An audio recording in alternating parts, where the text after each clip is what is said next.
வணக்கம் தோழர். வணக்கம். இன்று தமிழ்நாட்டினுடைய வேளாண் பட்ஜெட் ஏமாற்றத்தை அளிக்குது, திருப்தியா இல்லைன்னு சொல்லி பல்வேறு விமர்சனங்கள் வர ஆரம்பிச்சிருக்கு. இப்போ தாவேக அரசு வெளியிட்டிருக்கக்கூடிய இந்த பட்ஜெட் குறித்து நீங்க என்ன நினைக்கிறீங்க? கோட்டு போட்ட விவசாயின்னு சொன்னார்ல வேளாண் அமைச்சர். கோட்டு போட்ட விவசாயி எங்கேயா பார்த்துருக்கீங்களா? பார்த்ததில்ல. அதேதான். அப்படின்னா அந்த லட்சணம் தான் பட்ஜெட்டும். நம்ம அந்த பட்ஜெட்டை புரிஞ்சுக்கிறதுக்கு முன்னாடி இவங்களோட இந்த விளையாட்டுத்தனம் இருக்குல்ல, அதை முதல்வரை பாராட்டுறது எந்த சீரியஸான எதுவும் இல்லை, திட்டங்களும் இல்லை. ஒன்றே ஒன்று தான் கிளியர் கட்டாக தெரிஞ்சிருக்கு. வாழை மரத்திற்கு முட்டு கொடுக்கும் திட்டம் 6.5 கோடி ரூபா. இல்ல புரியலையே, இந்த அப்படி திட்டத்தை ஒரு திட்டம் புரிஞ்சுக்க இருக்கு. முடியலையே. இல்லை வாழை மரத்துக்கு முட்டு கொடுக்கணும். ஏன்னா வாழை கொலை தள்ளுது இல்லையா, அது இப்போ மரம் சாயும். சாயறதுக்காக இது கொடுப்பாங்க, அந்த மூங்கிலோ அல்லது சவுக்கு கட்டையோ கொடுத்து அதை தாங்கி வைப்பாங்க. அது அது உண்டு. அதை ஒரு ஸ்கீமாக அறிவிச்சிருக்கிறாங்க. இல்ல அப்ப அவ்வளவு மைன்யூட்டா இந்த அரசு கவனிச்சிருக்காங்களே அப்போ பிரச்சனைகள்லாம் இருக்க விவசாயிகளுக்கு. தமிழ்நாட்டினுடைய பாசன பரப்பு இல்லை, விவசாய பரப்பு பார்த்தீங்கன்னு சொன்னால் ஒரு 50 லட்சத்துலேருந்து 60 லட்சம் ஏறி இறங்கும். சில சமயம் சில இடம் போட மாட்டாங்க, இது பண்ண மாட்டாங்க. பட் 50லேருந்து 60 லட்சம் ஹெக்டேர். மக்கள் தொகையில் 40% விவசாயத்தை சார்ந்திருக்காங்க. ஆனால் நம்முடைய வருவாயில் அல்லது ஜிடிபியில் விவசாயத்தோட பங்கு 12%. அப்போது 40% ஆட்கள், 12% ஜிடிபி. அதாவது வருமானம் அப்படின்னா என்ன ஆகும்? அதை விட கம்மியாக தான் இருக்கும். 40% மாணவர்களுக்கு 12% இது போதுங்கும்போது உணவு தேவைக்கான இது அங்கேருந்து வரணும், மக்களோட பால் தேவை அங்கேருந்து வரணும், காய்கறி விவசாயிகள்கிட்டேருந்து வரணும். அப்படிங்கும்போது வேளாண் பட்ஜெட்டுங்கிறது பொது பட்ஜெட்டுக்கு ஈக்குவலான முக்கியத்துவத்தோடு இருக்கணும். அப்படி முக்கியத்துவமான திட்டங்கள்னு எதை பார்த்தீங்க? நம்ம ஆல்மோஸ்ட் எதுவுமே ரொம்ப ஸ்பெஷலாக ஒன்றும் கிடையாது. நீங்கள் இலவச மின்சாரம், ஆமாம் அதே தொடருது. இலவச மின்சாரம் தொடருதுன்னா காவேரி வரல, காவேரி தண்ணி கிடையாது, இந்த போகத்துக்கு கிடையாது. ஏற்கனவே போட்டவங்க போர்வெல் தண்ணியை தான் போட்டாகணும். அப்போது அந்த பாசன பரப்புக்குன்னு ஒரு ஸ்பெஷல் பேக்கேஜ் உங்களுக்கு இருக்கணும்ல. காவேரி விவசாயிகளுக்குன்னு 2 பிரச்சனை. இப்போ பயிரிடாமல் போனவங்க, இப்போ இந்த பகுதிகளில் இப்போ நிலம் வச்சுருக்கிற விவசாயிக்கு என்ன நட்டம்? அவங்க விளைய வைக்கலை, அவங்க சும்மா இருப்பாங்க அல்லது லேட்டாக பயிரிடுவாங்கன்னு வச்சுக்கலாம். அப்போ இந்த மாதத்துக்கு வேலை இல்லைன்னா கூலி விவசாயி என்ன செய்வான்? அவனுக்கு ஏதாவது கொடுக்கறதுக்கு ஏதாவது கொடுத்தாங்களா? இப்போ மீன்பிடி தடை காலத்தில் மீனவர்களுக்கு பணம் தர்றாங்கல்ல, 8000 ரூபா பணம் தர்றாங்க. அது எதுக்காக? அவங்களால வேலைக்கு போக முடியாது, அதுக்காக நம்ம அவங்க குறைந்தபட்ச வாழ்வாதாரத்துக்கான தொகையை தரணும்னு தரோம். அப்போ கூலி விவசாயி இத்தனை இடத்துலையும் கூலி விவசாயி இருக்கான். எவ்வளவு நிலம் பயிரிடப்படாமல் தரிசாக கிடக்கு. அப்போ அந்த பாதிக்கப்படுற கூலி விவசாயிகளுக்கு என்ன தர்றது? அதை மாதிரி ஏதாவது பேசுனாங்களா? இல்லை. ஆனால் விஜயை பேசி இவர் அப்படி அவர் இப்படின்னு சொல்லி சபாநாயகரே எதுனா நம்மளை விட பயங்கரமாக இருக்க இந்த பையன் பர்ஃபார்மன்ஸ்ன்னு சொல்லி அவர் சபாநாயகர் வான் பண்ணுற லெவலுக்கு இருக்குது. இந்த வாழை மரத்துக்கு முட்டு கொடுக்குற ஸ்கீம்லேருந்து பருத்தி இதெல்லாம் உற்பத்தி, நீங்கள் பல்சஸை உற்பத்தி பண்ணுறதுன்னு வச்சுக்கோங்களேன். நம்ம இந்தியாவில் தானியங்கள், பிற தானியங்கள், அரிசி இது இல்லாமல் இந்த பருப்பு வகைகள்லாம் இருக்கு இல்லையா, பருப்பு வகைகள் உற்பத்தி பாதி 50% குறைவு. நம்முடைய தேவைக்கு பாதியை இம்போர்ட் தான் பண்ணுறோம். 100 கிலோ செலவாகுதுன்னா இந்திய மக்களோட பயன்பாட்டில் 50 கிலோ வெளிநாட்டிலேருந்து வருது. எண்ணெய் வித்துக்கள் அதை விட ஜாஸ்தி இருக்குது. அப்போது இதை ஒரு 200 கோடி ஸ்கீமை கொடுத்து நீங்கள் அதுலேருந்து என்ன ப்ரொடக்டிவாக எடுக்க முடியும்? அது கடலில் பெருங்காயத்தை கரைக்கிற மாதிரி. அது நீங்கள் அதை நோக்கி நகர்த்தணுன்னா அந்த முதலீடு ரொம்ப பெருசாக இருக்கணும். நீங்கள் போடாதது போடுறது கூட இல்லை. இது குறித்த விஷன் இருக்கிற மாதிரியே கூட நமக்கு வேளாண் பட்ஜெட்டில் நமக்கு தெரியல. அப்புறம் மைக்ரோ இரிகேஷன், இது எல்லாமே வருஷம் நடக்கிறது தான். இது எல்லாமே புதுசாக ப்ராக்ரெசிவாக அல்லது இன்னோவேட்டிவாக புதிதாக கண்டுபிடிக்கிற மாதிரியான ஒன்றோ அல்லது ஆராய்ச்சிக்கு ஒதுக்குறதோ அதை மாதிரி எதுவுமே இல்லை. இந்த சோலார் பிளேட்லாம் உள்ள கொண்டு வர போகிறாங்க விவசாய நிலங்கள் என்ற மாதிரி அது ரொம்ப காலமாக இருக்கிறது. அது என்ன ரொம்ப காலமாக இருக்கிறது. சோலார் மின்சாரம் கொடுக்கறதுங்கிறது அதில் ப்ராக்டிக்கலாக இருக்கிற சிரமங்கள் இருக்கு இல்லையா, அதை அவங்க அட்ரஸ் பண்ணாங்களான்னு நமக்கு தெரியல. இப்போ நெல்லே தான் போடணுமா? இப்போது ஒரு ரொம்ப சிம்பிளான கேள்வி. அரிசி விலை 15 ரூபா ஏறி இருக்குது. இப்போ 15 ரூபா ஏறி இருக்குது, அரிசி விலை ஏறி இருக்குதுன்னு சொன்னால் அப்போது நமக்கு நெல் போதுமான அளவு இல்லையா அப்படிங்கிறதெல்லாம் தெரியல. ஏன் அந்த அரிசி விலை ஏறி இருக்குங்கிற மாதிரி ஏதாவது விவசாயத்துறை அமைச்சர் பேசி நம்ம கேட்டோமா? இல்லை. இப்போது ஆவின் பால் சென்னையில் கிடைக்கல, ஆவின் பால் கிடைக்கிறது குறையுது. பால்வளத்துறை தனி தான், பட் எனிவே அது விவசாயிகள் பால்வரம் இதெல்லாம் கனெக்டடுங்கிறதுனால இது தொடர்பில் ஏதாவது கவர்மெண்ட்டில் ஏதாவது இனிஷியேட்டிவ் எடுத்தாங்களா? இப்போ சென்னையில் ஆவின் பால் கிடைக்கல. இப்போ ஆவின் பால் கிடைக்கலன்னா நமக்கு ஜென்ரலாக மைண்ட் செட் தோணும், ஆவின் பால்னா என்ன, திருவிழா பால் இருக்குது, அந்த பால் இருக்குது அப்படின்னு நம்ம நினைப்போம். தமிழ்நாட்டு பால் கம்பெனிங்க அப்படின்னு கணக்கெடுத்தோன்னா இப்போ ஆவின் அரசாங்கத்தினுடைய பால் கம்பெனி அது. இப்போ அது கிடைக்கலன்னா யாருக்கு அது பலன் போக போகுது? ப்ரைவேட் கம்பெனிஸ்க்கு போக போகுது. ப்ரைவேட் கம்பெனிஸும் அதன் பிறகு வெளி மாநிலத்துக்கு இந்த பணம் வந்து போக போகுது. திருமலாவோ இந்த மாதிரியான பால் எல்லாமே வெளி மாநிலத்துக்கு போக போகிறோம். வெளி மாநிலத்துக்கு அந்த பணம் போக போகுது. ஆவின் அடிபட்டுச்சுன்னு சொன்னால் ரெடியாக உட்காந்துருக்கிறான் கர்நாடகாலேருந்து நந்தினி பால் இங்கே வரப்போகுது. இப்படி ஒரு பிரச்சனை இருக்குது. இந்த ஒரு மாதமாக தானே இந்த ஆவின் பிரச்சனை வருது. விவசாயிகள் என்ன சொல்கிறாங்க? ப்ரைவேட் கம்பெனிஸ் பாலுக்கு நிறைய விலை கொடுக்குறாங்கன்னு அங்கே போகிறாங்க. ஆவின் அடிபட போகுது. அது குறித்து ஏதாவது கவலைப்பட்டாங்களா? இதற்காக கால்நடை வளர்ப்பில் கால்நடை வளர்ப்பு இவங்களுக்கு கீழே தானே வருது, அதுக்கு ஏதாவது செஞ்சாங்களா? இதை மாதிரி எதுவுமே நமக்கு தகவல் தெரியல. ஆனால் வேளாண் பட்ஜெட்டை பற்றி நமக்கு வந்த தகவல் என்ன? அந்த பட்ஜெட்டை பேப்பர் எடுத்துகிட்டு போய் ஆந்திராவில் திருப்பதியில் வச்சு பூஜை பண்ணிட்டு வர்றாங்க. ஒரு பிரிண்டட் டாக்குமெண்ட்டு பட்ஜெட்டுக்கு முன்னால் டெல்லியில் பட்ஜெட் போடும்போது பார்த்துருக்கீங்களா? அங்கே அந்த அலுவலகத்தில் ஆட்கள் வந்து வீட்டுக்கே போக மாட்டாங்க, ஃபுல்லாக அங்கேயே தங்கிடுவாங்க. அங்கேயே தங்கி பட்ஜெட்டை தயாரித்து பட்ஜெட் தாக்கலான பிறகு தான் அவங்க வீட்டுக்கு போவாங்க. ஏன்? பட்ஜெட் வெளியில் போகுதுன்னா அதில் இருக்கிற ஏதோ ஒரு தகவல் ஒரு முதலாளிக்கு கிடச்சி அதை வச்சுக்கிட்டு அவங்க ஏதாவது பண்ண முடியும்.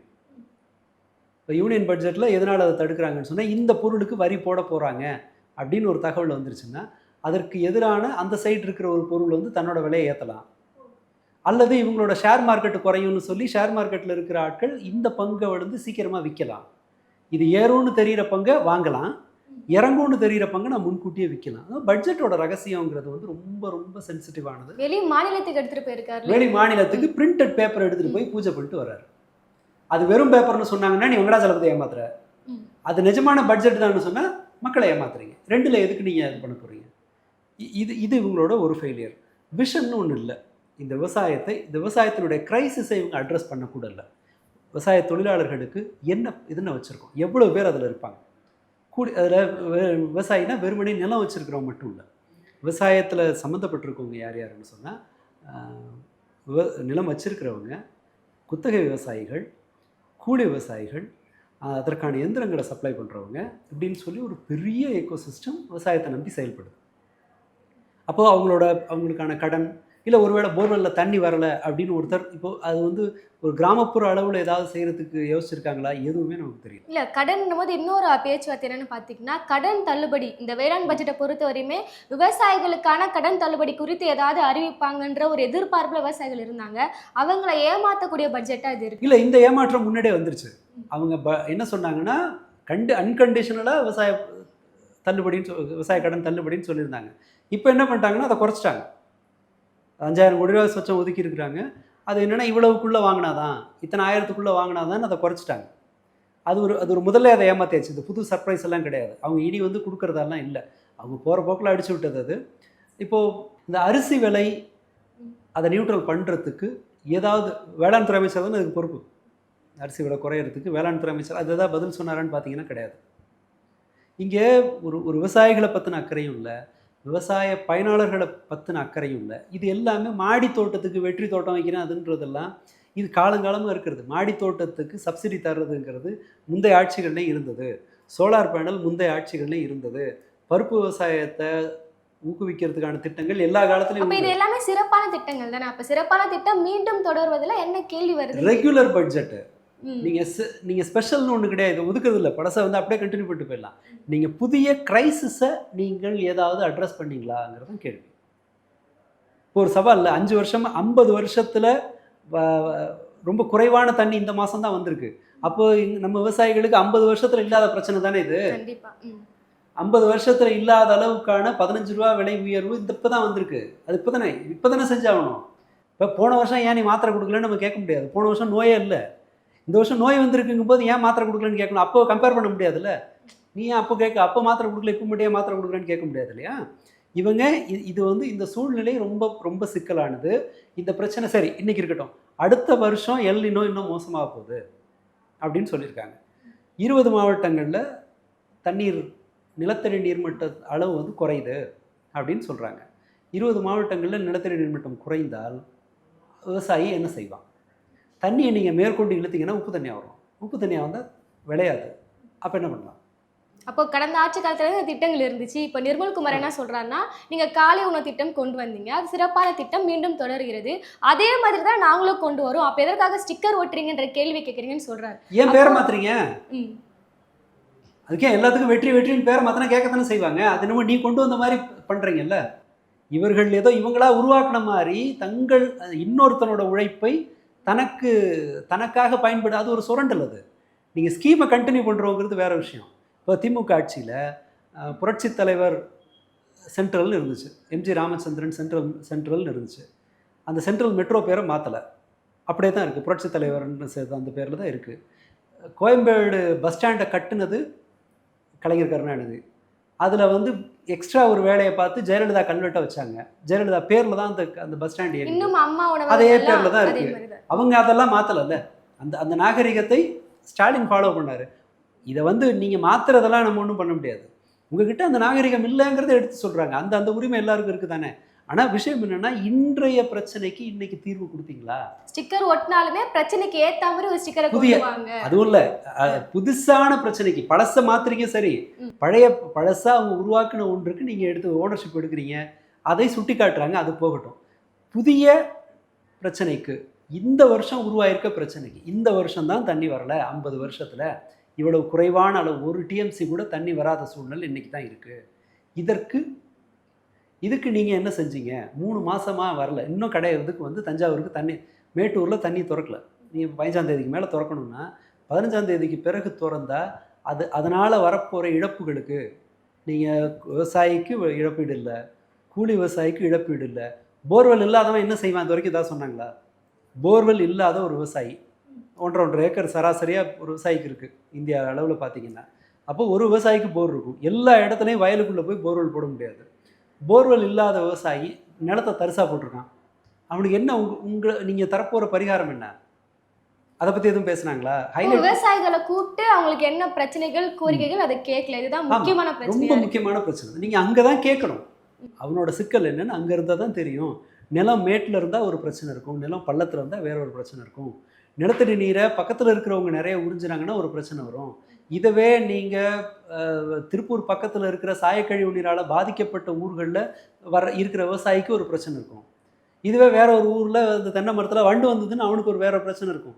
இவங்களுக்கு தர வேண்டிய தீர்வு வேறு, அவங்களுக்கு தர வேண்டிய தீர்வு வேறு. நீங்கள் மெட்ராஸில் உட்காந்துக்கிட்டு பேரை வச்சுட்டு ஒன்று கொடுக்கறதுனால இல்லை, அவங்கள கூப்பிட்டு பேசணும். அவனுக்கு அந்த நம்பிக்கை வரணும். நான் அடுத்த வருஷம் இந்த விவசாயத்தில் இறங்கலாம், வயலில் கால் வைக்கலாம், அவன் இறங்கணும். நான் எல்லாத்தையும் நீங்களே தலைகீழ மாற்றுங்கிறதுலாம் என்னுடைய கோரிக்கை இல்லை. ஆனால் இது எக்ஸ்ட்ராடினரி பட்ஜெட்டு, கோட்டு போட்ட விவசாயி, இதெல்லாம் தான் டூ மச். அது இந்த பில்டப்புக்கு தான் நம்ம பேச வேண்டியிருக்கு. அண்ட் விவசாயிகள் கைவிடப்பட்டுட்டாங்கன்றதான் என்னோட கருத்து. இல்லை, அவங்க இந்த மாதிரி விவசாயிகளை கூப்பிட்டு கேட்கலன்னா அந்த மாதிரி தூண்டுதலின் பேரில் போராடுறாங்கன்ற சில விஷயங்களை சொன்னதால் அவங்களால கூப்பிட்டு பேச முடியல. இல்லை, விருப்பமே இல்லை. நீங்கள் என்ன செய்வீங்க? பட்ஜெட் அலோகேஷன் வேணும். பட்ஜெட் அதில் வந்து விவசாயியோட அடுத்த பிரச்சனை என்ன வரப்போகுது? உரத்தட்டுப்பாடு வரும். உரத்தட்டுப்பாடு வந்தால் அந்த உரத்தட்டுப்பாடை சரி செய்யுங்கள். இவர் போய் உரம் வாங்கிட்டு வர முடியுமா கல்ஃப்லேருந்து? முடியாது. உரம் கேட்க வேண்டியது சென்ட்ரல் கவர்மெண்ட்டுக்கிட்ட. அப்போ சென்ட்ரல் கவர்மெண்ட்டுக்கிட்ட சண்டை போட முடியுமா? விவசாயியை கூப்பிட்டு கேட்டால் பிரச்சனை அங்கே போகும், டெல்லிக்கு போகும். டெல்லியை தொந்தரவு பண்ணாமல் இருக்கணும்னா, டெல்லியை காயப்படுத்தாமல் இருக்கணும்னா நீங்கள் விவசாயியை கூப்பிட்டு கேட்கக்கூடாது. சண்டை போட முடியுமான்றதை தாண்டி சண்டை போட தயாராக இல்லை. ரெண்டாவது, நீ தானே சொன்னேன்னு அவன் கேட்பான். எல்லா கடனையும் தள்ளுபடி பண்ணுற நீ தானே சொன்ன, ஏன் பண்ணலைன்னு அவன் கேட்பான். பதில் இருக்கா அவங்கள்ட்ட? ஸோ இவங்க கூப்பிட மாட்டாங்க. இது இவர்களுடைய இயல்பு. இவங்கள மட்டும் இல்லை, நீங்கள் எழுதி வச்சுங்க, ஆசிரியர்கள், அரசு ஊழியர்கள், மாணவர்கள் அல்லது பிற பிரிவினர், சுயதொழில் செய்வோர், அந்த எலக்ட்ரிசிட்டி கன்சியூமர்ஸ், அவங்க யாராவது பேசுனாங்களா? அரசாங்கம் பில்லு 2 மடங்கு 3 மடங்கு வருதுன்னு சொன்னாங்கல்ல, அவங்கள யாராவது கூப்பிட்டு பேசுனாங்களா? ஒரு இண்டிபெண்டன்ட் ரிசர்ச் ஏதாவது பண்ணாங்களா? அல்லது அதிகமான மின் கட்டணத்தை நாங்கள் திருப்பி கொடுப்போம்னு ஏதாவது சொன்னாங்களா? எதுவுமே இல்லை. விவசாயிகள்னு இல்லை, பட் விவசாயிகள் நிலைமை வந்து ரொம்ப வேர்ஸ்டாக இருக்குது. நிலைமை தான். அப்போ அவங்க வந்து அந்த நிலத்தை சும்மா போட்டு வச்சாலும் நஷ்டம், நீங்கள் பயிர் பண்ணி தண்ணி இல்லைனாலும் கஷ்டம். அதனால் அதிகம் பிரச்சனைக்குரியவர்களாக இருப்பது அவங்க தான். அவங்களுக்கு உண்டான எந்த பரிகாரமும் இல்லாமல் சும்மா வந்து இந்த வாழை மரத்துக்கு மட்டும் கொடுக்குற அந்த ஸ்கீம் மாதிரியான லேசாக மேலோட்டமாக தெளிக்கிறதுனால பிரயோஜனம் இல்லை. நேரடியாக அவர்களுக்கு பணம் போகலைன்னா, இதை நீங்கள் வெவ்வேறு பேர்களில் வச்சு சொட்டு நீர் பாசனத்தை பண்ணுறேன், அது பண்ணுறேன், இது பண்ணுறேன்னு புது புது ஸ்கீம்னாலெல்லாம் ஒன்றும் பெரிய பிரயோஜனம் இல்லை. இதை பருத்தி உற்பத்தியை புரட்சி பண்ணுறேன்னு சொல்லிட்டு அதுக்கு ஒரு 20 கோடி அப்படின்ற மாதிரி ஒதுக்கியிருக்காங்க. இதெல்லாம் பேசிக்கலாக இல்லாஜிக்கலான ஒன்று. அதனால பெரிய மாற்றம்னு ஒன்று வந்துடாது, பேருக்கு ஒன்று போகும். நீங்கள் கவனிச்சிங்கன்னா சோயாபீன்ஸு இந்தியாவில் விளையிறத விட ஒரு ஏக்கருக்கு விளைச்சல் அமெரிக்காவில் 3 மடங்கு அதிகம், தென் அமெரிக்காவில் 4 மடங்கு அதிகம். அப்போது அவன் நம்மளை விட 3 மடங்கு மலிவான விலைக்கு அவன் விற்பான். நம்மளால் அதை விற்க முடியாது, அந்த அந்த விலைக்கு உற்பத்தி பண்ண முடியாது, 3 மடங்கு அதிகமாக தான் இருக்கும். அப்போது ஒரு மாடர்ன் ப்ராப்ளம் இருக்குன்னா மாடர்ன் சொல்யூஷன் இருக்கணும். மாடர்ன் சொல்யூஷன் வேணும்னா உங்ககிட்ட ஒரு ரிசர்ச் டீம் இருக்கணும். நீங்கள் பிரச்சனை என்னன்னு, நோய் என்னன்னு தெரிஞ்சால் தானே உங்களுக்கு மருந்து என்னன்னு செய்ய முடியும். அதனால் இந்த மெக்கானிசம் தான் பிரச்சனை. ஒதுக்கீடு அதெல்லாம் 2ஆம் பட்சம். ஒன்றை குறைச்சி உங்களுக்கு முக்கியமானது எதுன்னு தெரிஞ்சதுன்னா ஒரு இடத்துல குறைச்சி இன்னொரு இடத்துல அதிகப்படுத்தலாம். நீங்கள் கேட்க தயாராக இல்லை, நீங்கள் உங்களுடைய வார்த்தைகளை காப்பாற்ற தயாராக இல்லை. உங்களுக்கு விவசாயிகள் இவ்வளோ பிரச்சனையில் இருக்கும்போது முதல்வரை விவசாயின்னு சொல்லி பாராட்டுறது தான் தேவையாக இருக்குது. ஏற்கனவே போட்ட ஸ்கீமுக்கு பேரை மாற்றி புதுசாக பெயிண்ட் அடித்து நீங்கள் உங்களோட மாதிரி காட்டிக்கிறீங்க. ஸோ உங்களுக்கு ஒரு பிஆர் ஸ்டண்ட்டுக்கு மட்டும்தான் இந்த விவசாய பட்ஜெட்டை பயன்படுத்தியிருக்கீங்கிறது தான் நம்ம ஃபைனல் கன்க்ளூஷனாக இருக்கும். இதில் நிச்சயமாக சொல்ல இந்த வேளாண் பட்ஜெட் என்பது ஒரு பெயருக்குன்னா அவசரமாக ரெடி பண்ணி ஒரு சமர்ப்பிக்கணுன்றதுக்காக அவங்க பண்ணியிருக்காங்களே தவிர ஆழமாக ஒரு புரிதலோடு எந்த ஒரு ஆராய்ச்சியுமே இல்லாமல் அறிவுறுத்தலும் இல்லாமல் பண்ணியிருக்காங்கன்றதை நம்மளால் புரிஞ்சுக்க முடியுது. பொறுத்திருந்து பார்ப்போம், மறுகாலத்தில் விவசாயிகள் ஒரு போராட்டத்தை முன்னெடுத்தால் அதற்கு எப்படி இந்த அரசு ரியாக்ட் பண்ண போகிறான்ற பொறுத்திருந்து பார்ப்போம். உங்கள் நேரத்துக்கும் கருத்துக்கும் ரொம்ப நன்றி. நன்றி.